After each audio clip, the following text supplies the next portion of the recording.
रुक कर लेंगे इस वक्त की बड़ी अहम खबर का। जी हां, जम्मू से बड़ी खबर सामने आ रही है। जम्मू के डोडा में आतंकवादियों और सुरक्षा बलों में मुठभेड़ की खबर सामने आई है।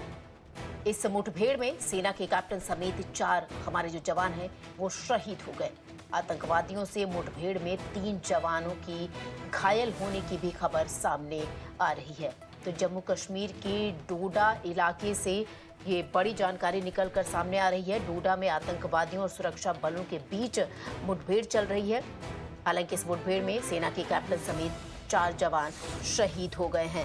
हमारे सहयोगी प्रदीप दत्ता इस वक्त हमारे साथ जुड़ गए। प्रदीप दत्ता, एक बार फिर से अगर देखा जाए, सुरक्षा में सेंध लगाने की पूरी कोशिश की गई और 4 जवान जो हैं वो शहीद हो गए हैं। कई जो हैं हमारे जवान घायल बताए जा रहे हैं। फिलहाल धरातल पर क्या स्थिति है?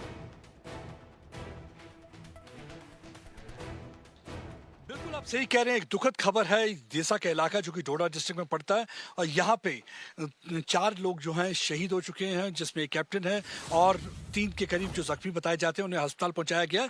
कल देर रात की बात है, 9 बजे के करीब इतला मिलती है सुरक्षा बलों को कि इस इलाके में आतंकवादी छुपे हुए हैं। जैसे उन्हें इतला मिलती है, इस इलाके में कॉर्डन किया जाता है। जैसे वो कॉर्डन ले कर रहे होते हैं उसी वक्त आतंकवादी फायरिंग करते हैं, जिसमें कैप्टन समेत 3 हमारे जवान जो है शहीद हो जाते हैं और उसके बाद 3 के करीब जो जख्मी होते हैं उन्हें अस्पताल पहुंचाया जाता है। उसके बाद से लगातार यहाँ पे कॉर्डन और सर्च ऑपरेशन चल रहा है। मैं अभी आपको दिखाता हूँ कि ये बहुत ही कठिन इलाका है, बहुत ही मुश्किल इलाका है। आप देखिए, ये जो पहाड़ी क्षेत्र है, यहाँ पे जंगल आपको देखने को मिलेंगे। यहाँ पे आप देखिए कि टेरेन बहुत ही डिफिकल्ट है। उसके अलावा इन जंगल के अंदर जो है, जो नेचुरल केव्स हैं, जो गुफाएं हैं, वो आतंकवादियों को शेल्टर प्रोवाइड करती हैं और यहाँ पे इस समय ऑपरेशन चल रहा है। लगातार हमने देखा है कि पिछले 1 महीने से आतंकवादी गतिविधियां जो है जम्मू में बढ़ती जा रही है। ये कहना गलत ना होगा कि जम्मू जो है एपिसेंटर बन चुका है टेरर का और इस समय आप देख सकते हैं काफी सुरक्षा बलों की गाड़ियां भी यहाँ पे तैनात है और पूरी तरह से ऑपरेशन की तैयारी चल रही है। एडिशनल रीइंफोर्समेंट को बुलाया गया है। इलाके की पूरी तरीके से घेराबंदी की गई है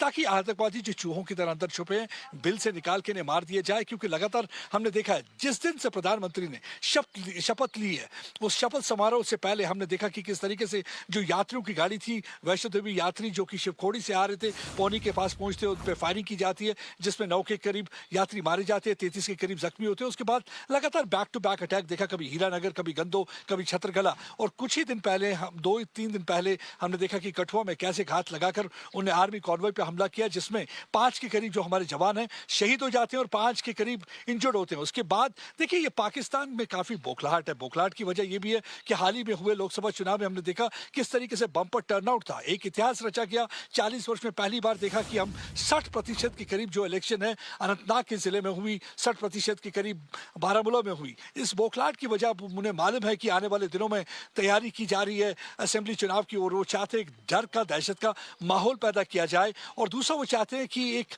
जो अटेंशन है जो सिक्योरिटी फोर्सेस की कश्मीर से हट के जम्मू की तरफ हो। क्योंकि कश्मीर में इसलिए मैं कह रहा हूं क्योंकि लगातार पिछले 1.5 साल से देखा कि कई टॉप कमांडर उनके मारे जा चुके हैं, तो उनको लगता है कि राहत मिलेगी थोड़ी, आतंकवादियों को वहां एक बार फिर से सर उठाने की कोशिश कर पाएंगे। क्योंकि अगर जो हमारे सुरक्षा बलों का ध्यान अगर जम्मू के इलाके की तरफ हो जाए, इस वक्त मैं आपको फिर से दिखाता हूं। देखिए एक बार फिर से मैं कहूंगा अपने वीडियो जर्नलिस्ट से इलाके की तरफ आपको दिखाएं। देखिए कितना घना जंगल है, कितना मुश्किल जंगल है। इसमें ऑपरेशन करना इतना आसान नहीं रहता। इस समय ऑपरेशन यहाँ पे जारी है और अगर देखा जाए तो हमने कभी ये घुसपैठ कराने की कोशिश करते हैं और 2 दिन पहले हमने देखा केरन सेक्टर में किस तरीके से घुसपैठ कराने की कोशिश की, 3 आतंकवादी मारे गए। उससे पहले हमने देखा कि किस तरीके से हमारे सुरक्षा बलों को टारगेट करने की कोशिश की। यानी कि एक दहशत का, एक डर का माहौल पैदा करने की कोशिश कर रहे हैं। जम्मू जहां पे पीसफुल इलाका था, यहाँ पे एक बार फिर से आतंकवादी हमले करके एक इंप्रेशन देना चाहते हैं, तासुरात देना चाहते हैं कि कश्मीर की बात छोड़िए, अनुच्छेद 370 हटने के बाद जम्मू का इलाका भी बिल्कुल सेफ नहीं है। क्योंकि उन्हें मालूम है